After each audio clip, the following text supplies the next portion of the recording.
Welcome back. The next story is about Ephrata's Lee Theater that is now under new ownership. Reporter Jeff Chu met with the new owner and has the story. Randy Fairchild is returning to Ephrata as the owner of the Lee Theater. Fairchild, whose brother Jeff owns Fairchild Cinemas in Moses Lake and other movie theaters in the Tri-Cities, bought back the Lee Theater from the Whetstone family. Randy Fairchild owned the Lee Theater from 2000 to 2006 and then sold it to the Whetstone family, who are selling it back to him. He explained why. It's something you have to work at and devote time to, and they have a large family, and Steve has another job, and it was just getting to be, I think, too much for them to continue on with, so they wanted to divest, and so we decided to come back. Fairchild left Ephrata in 2006 to help his brother build a movie theater in Pasco. He then returned to Moses Lake to manage Fairchild Cinemas, which his brother had built some 15 years ago. Fairchild said there is one major improvement this year he will make to the Ephrata Theater. We're going to be putting in some new seats in the auditoriums, some nice seats. I think people will really like them. I hope to happen here, at least in a couple of the auditoriums, very quickly. The other one may take a little bit longer. There are 300 seats in the main theater and 90 seats in the upstairs theaters. Fairchild said he and his wife will move from Moses Lake to Ephrata to run the Lee Theater. He says some of the Whetstones will remain as employees. The Real Pizza restaurant inside the theater, which Fairchild started up in the 1990s, will remain open. I'm Jeff Chu for iFIBER 1 News. Rounding out this week's news coverage is a story about a Boy Scout troop that's been cleaning up dozens of whipped cream cans along Dodson Road near Ephrata. Reporter Jeff Chu has the story.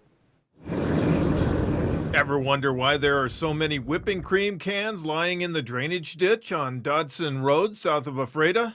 The cans have been tossed into the drainage ditch with the cream still in them. Grant County Sheriff's Office spokesman Kyle Foreman explained. Whipped cream in a can is propelled by nitrous oxide, which is also known as laughing gas, which is the same sedation that a dentist would give you when you're having your teeth worked on.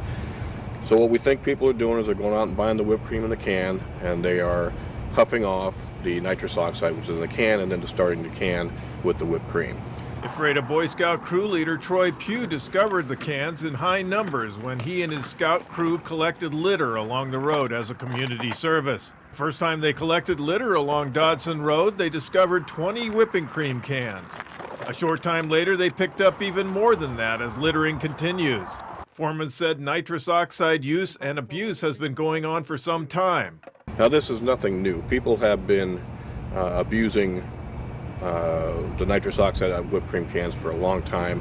Restaurants, if you've noticed, will have a whipped cream container that they'll put the whipped cream on your dessert, but it comes with a little cartridge that has nitrous oxide in it.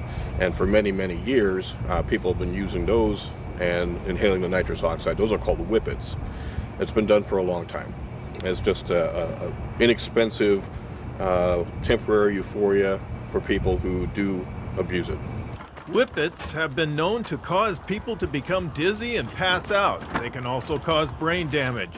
The same can be said for the laughing gas that comes out of canned whipping cream. One part about that is it says specifically on the can to not do that. So the manufacturer of the whipped cream just wants to sell whipped cream. He's not intending for people to suck off the nitrous oxide out of the can. Nitrous oxide, when it's abused, can be dangerous to your health. It's not safe for people to do that because that's not what it's intended to be used for. Pugh and his scouts expressed concerns about potential abuse of nitrous oxide inhaling that could lead to a deadly car crash along Dodson Road. I'm Jeff Chu reporting with Joe Utter for iFIBER 1 News. That wraps up our weekend edition. iFIBER 1 News will be back on Monday at 5 p.m. with the latest news from around the Columbia Basin. Thank you for watching.